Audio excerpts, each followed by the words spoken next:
Bismillahirrahmanirrahim. Assalamualaikum warahmatullahi wabarakatuh.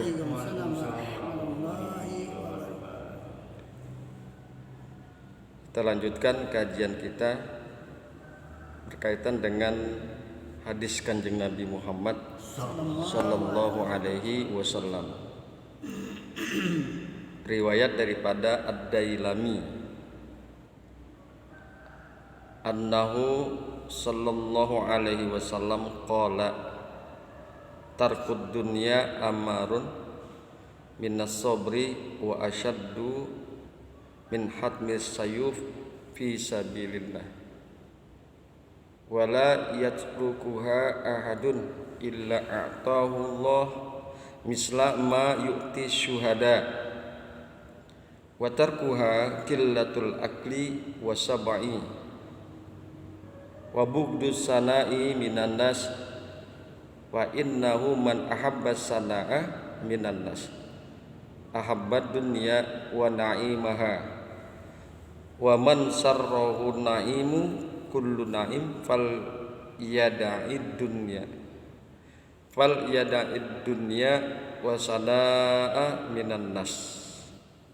Jadi hari ini bahasan kita berkaitan dengan masalah meninggalkan dunia. Artinya meninggalkan kesenangan-kesenangan dunia yang mengakibatkan kita bahagia di dunia, bahagia di akhirat. Karena memang kalau kita terlalu cinta dengan dunia, maka berbagai macam perkara-perkara kemaksiatan itu akan timbul. Hubbu dunia rasul ma'asi. Cinta dunia itu adalah awal pangkal daripada berbagai macam kemaksiatan, berbagai macam keharaman. Asbab kita cinta dunia, maka bisa jadi kita melakukan pekerjaan-pekerjaan justru yang tidak diridhai oleh Allah Subhanahu wa ta'ala.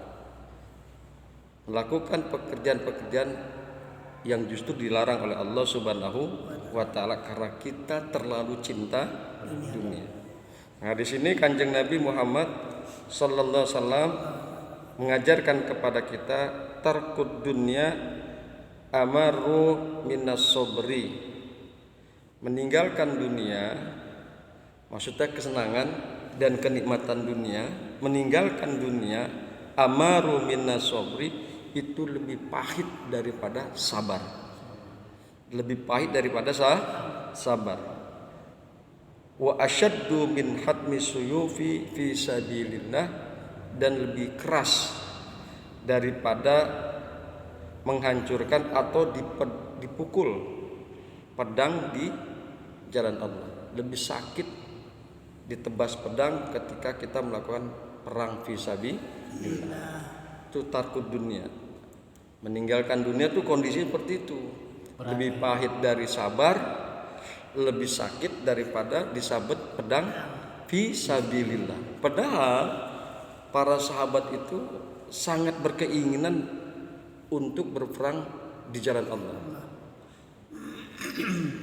Wala yatsrukuha ahadun illa a'tahu Allahu misla ma yu'ti syuhada. Dan tidaklah seseorang meninggalkan dunia illa a'tahu Allahu, kecuali bahwa Allah akan memberikan kepadanya misla ma yu'ti syuhada, semisal apa-apa yang Allah berikan kepada para syuhada. Mereka sangat berkeinginan, rindu dengan perang fisabilillah, jihad fisabilillah, karena memang ganjarannya besar sekali. Kalau seandainya dia mati dalam keadaan mati syahid. Gitu. Nah, di sini meninggalkan dunia Allah kemukakan, Rasulullah kemukakan, wala yatsrukuha ahadun, dan tidaklah seseorang meninggalkan dunia kecuali Allah akan memberikan kepadanya semisal ganjaran Allah berikan kepada para syuhada. Meninggalkan dunia Allah kasih ganjarannya, pahalanya, laksana kita mati di dalam jihad fisabilillah. Ya memang kalau kita lihat wajar ganjaran yang demikian itu wajar. Karena apa? Meninggalkan dunia lebih pahit daripada sabar. Meninggalkan dunia lebih keras atau lebih sakit daripada ditebas oleh pedang di dalam jihad fisabilillah. Apa sih meninggalkan dunia itu? Wa tarkuha qillatul akli wasabai. Dan meninggalkan dunia, meninggalkan kesenangan-kesenangan dunia, kenikmatan dunia, qillatul akli, sedikit makan. Sedikit makan dan sedikit kenyang. Sedikit makan, sedikit kenyang. Pak Udin ini kan puasanya rutin ya, rutin. Karena dikemukakan oleh Kanjeng Nabi, watarkuha, dan bermula meninggalkan dunia, kenikmatan dunia, qillatul akli wasabi, yaitu menyedikitkan makan, menyedikitkan kenyang. Saya tuh punya kiai di Cirebon, tiap hari Pak Udin puasa, tiap hari, kecuali hari-hari yang haram. Itu hari-hari yang haram dia nggak puasa. Hari nahar, hari tasyrik dia nggak puasa. Idul Fitri dia nggak puasa. Selebihnya puasa baik. Terakhir saya meninggalkan beliau, keluar dari pondok, beliau berumur 84 tahun. Umurnya panjang. Nah, kembali kepada pokok permasalahan, di dalam hadis ini mengemukakan watarkuha, dan bermula meninggalkan dunia, meninggalkan kenikmatan dunia, qillatul akli wasabai, yaitu sedikit makan dan sedikit kenyang, wa bugdu sanai minan nas, dan marah daripada puji-pujian dari manusia. Artinya dia nggak suka, ya, tidak suka dengan puji-pujian dari manusia, nggak suka dipuji orang. Nah, itu berarti dia meninggalkan dunia, nggak suka dipuji orang. Beda sama kita ya Pak Udin. Kita itu masih senang dipuji orang. Kita masih senang disanjung-sanjung orang. Oh hebat tuh Ustadz Rusli, ceramahnya hebat. Oh kita bangga. Nah itu berarti tidak meninggalkan dunia, tidak meninggalkan kelezatan dan kesenangan dunia. Jadi meninggalkan dunia yaitu pertama adalah sedikit makan dan sedikit kenyang, dan tidak suka dipuji oleh manusia. Kebanyakan kita masih senang dipuji orang. Fa innahu man ahabbas sanaa minan nas. Nah, ditekankan di sini oleh Kanjeng Nabi Muhammad. Fa innahu, maka sesungguhnya, man ahabban sanaa minan nas, barang siapa yang cinta, yang suka pujian daripada manusia, ahabbad dunya wa naimaha, yaitu maka dia cinta dunia dan kenikmatan dunia. Jadi barang siapa yang masih suka, yang masih senang dengan pujian-pujian dunia, maka hakikatnya dia cinta, dia suka dunia dan kenikmatan dunia. Ekongnya. Wa man sarrahun naim kullun naim, dan barang siapa yang ingin mendapatkan kenikmatan, segala kenikmatan, barang siapa yang ingin mendapatkan kenikmatan dari segala kenikmatan, wal yada idunya wasanaa minan nas, maka hendaklah dia meninggalkan dunia dan pujian-pujian dari manusia. Allah kasih ganjaran. Maka barang siapa yang ingin mendapatkan kenikmatan dari segala kenikmatan, maka hendaklah dia meninggalkan dunia, meninggalkan kesenangan-kesenangan dunia, meninggalkan kenikmatan dunia, dan meninggalkan pujian-pujian dari orang lain. Berat deh. Kira-kira masih berat nggak tuh Pak Udin? Kesenangan dunia tuh banyak. Sebetulnya bukan hanya sekedar mensedikitkan makan, sedikit kenyang. Bukan sekedar itu. Kenikmatan dunia itu seperti harta benda, ya, seperti harta benda dan lain sebagai jabatan, kemudian kekuasaan, pangkat dan lain sebagainya. Barang siapa yang masih suka dengan jabatan, dengan kekuasaan, dia suka, maka hakikatnya itu adalah dia suka kenikmatan dunia. Cuma nanti kalau memang kita kerja kemudian dikasih jabatan, tetap itu harus amanah. Itu amanah, jangan sampai kita berkhianat terhadap kerja yang memang diamanahkan kepada kita. Kemudian di dalam Al-Qur'an Allah kemukakan wala tamuddanna ainaika ila ma matta'ana bihi azwajam minhum zahratal hayatid dunya linaftinahum fihi wa rizquha rabbika khairun wa abqa. Ini ada di dalam surat Toha ayat 131. Dan janganlah engkau tujukan pandangan matamu kepada kenikmatan yang telah kami berikan kepada beberapa golongan dari mereka sebagai bunga kehidupan, sebagai kembang, sebagai bunga kehidupan atau sebagai kembang kehidupan dunia, agar kami uji mereka dengan kesenangan itu. Karunia Tuhanmu lebih baik dan lebih kekal. Jadi Allah memberikan perintah kepada kita, jangan kita memandang dengan kenikmatan-kenikmatan dunia yang Allah telah berikan kepada golongan orang-orang tertentu. Jadi zaman dulu, zaman Kanjeng Nabi Muhammad, sahabat itu suka kagum dengan kekayaan orang-orang musyrik. Sahabat itu suka kagum dan suka memandang dan berharap-harap dengan kekayaan orang kafir.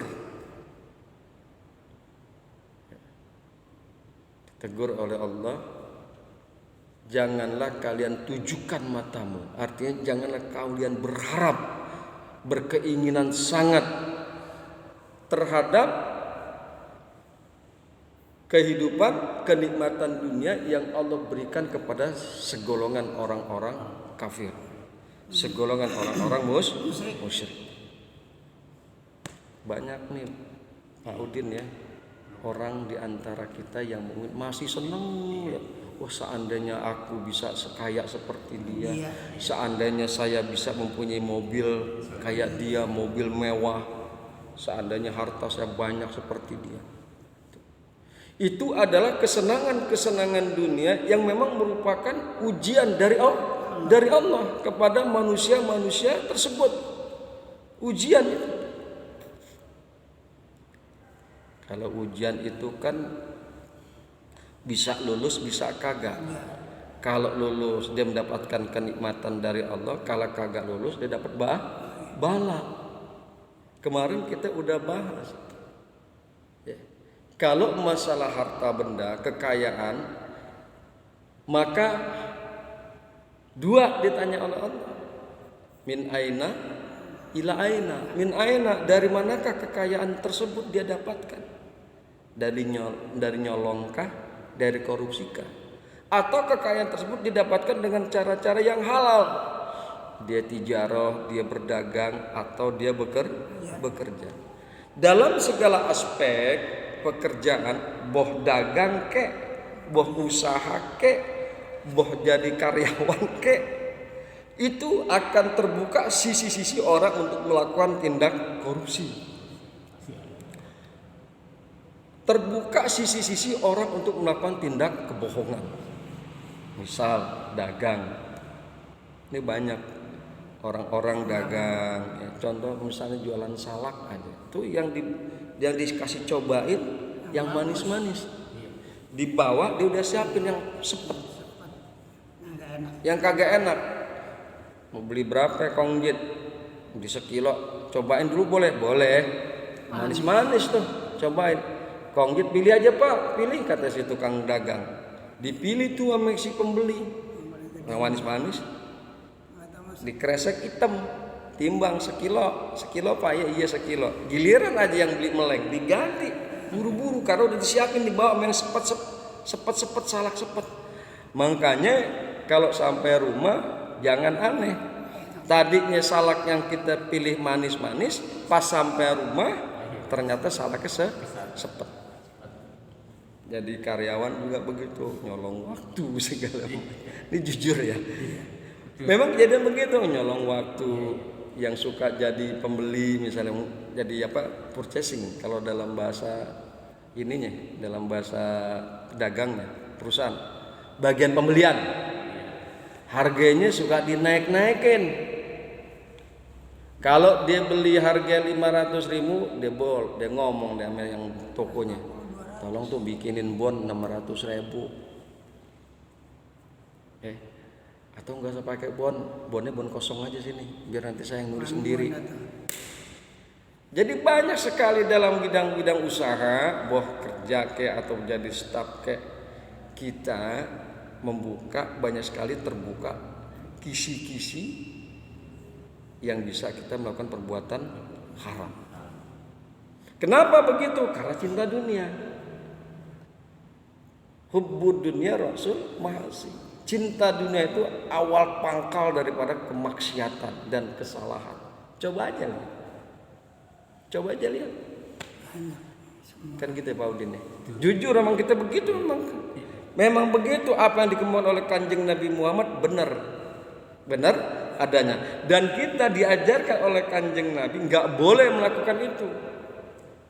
Nggak boleh melakukan hal-hal tersebut. Kulu wasrobu halalan thayyiban. Kulu wasrobu halalan thayyiban.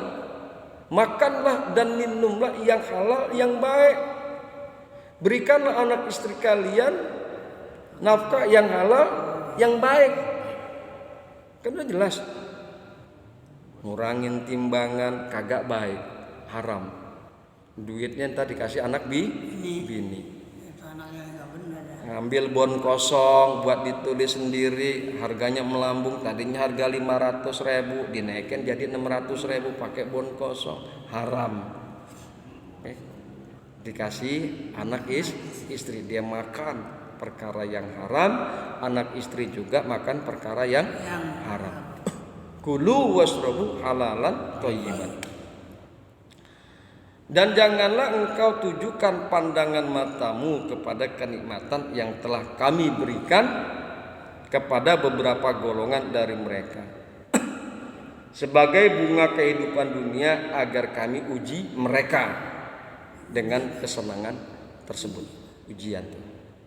Ujian kekayaan itu yang Allah berikan kepada siapa saja, kepada orang kafir kepada kita itu ujian. Kekuasaan dan pangkat serta jabatan yang Allah berikan kepada siapa saja, orang kafir orang kita mukmin Islam, katakan itu juga ujian.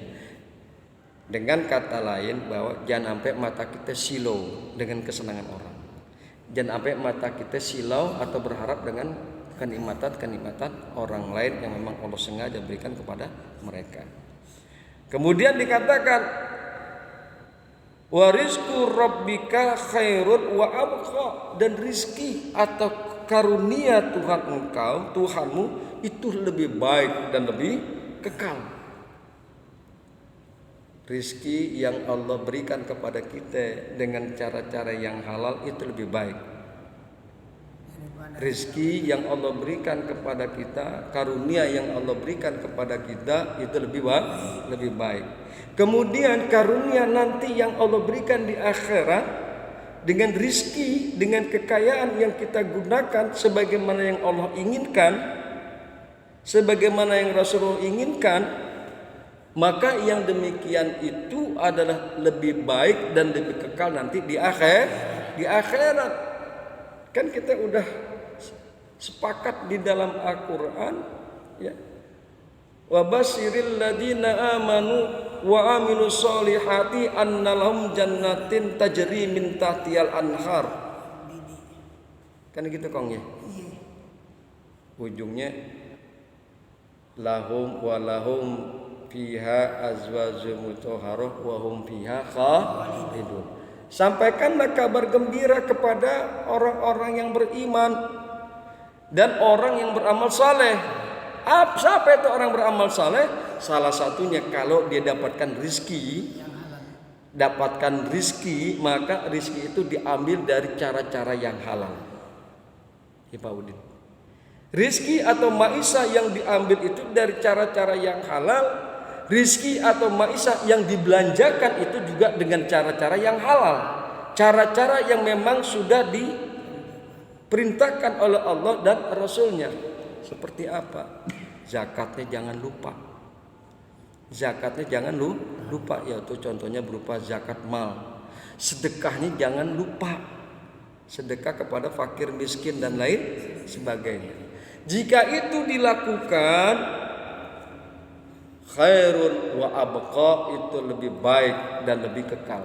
Ganjarannya nanti di akhirat jannatul adn, surga yang kita di dalamnya kekal. Ekongnya, insya Allah ya Pak Udin ya, kita bisa mencari rezeki yang halal. Hidup mah sebentar aja ya Pak Udin. Paling gak kita umur 60 tahun ke semua maut. Kita kongjit umur 75. Paling gak kita ini sebentar lagi juga udah meninggalkan dunia. Mau ngapain kita? Masih mau ngapain lagi? Ya, kita sayang sama kehidupan di akhirat nanti. Kita berharap dengan kehidupan yang di akhirat nanti, karena akhirat khairun wa abqa, lebih baik dan lebih kekal. Insyaallah Allah kumpulkan nanti kita di surganya Allah Subhanahu wa taala. Ya Kong ya. Ada yang mau tanyain kagak? Kalau enggak kita tutup dulu sementara. Subhanakallahumma wa bihamdika asyhadu an la ilaha illa anta astaghfiruka wa atubu ilaik. Assalamualaikum warahmatullahi wabarakatuh. Waalaikumsalam warahmatullahi wabarakatuh.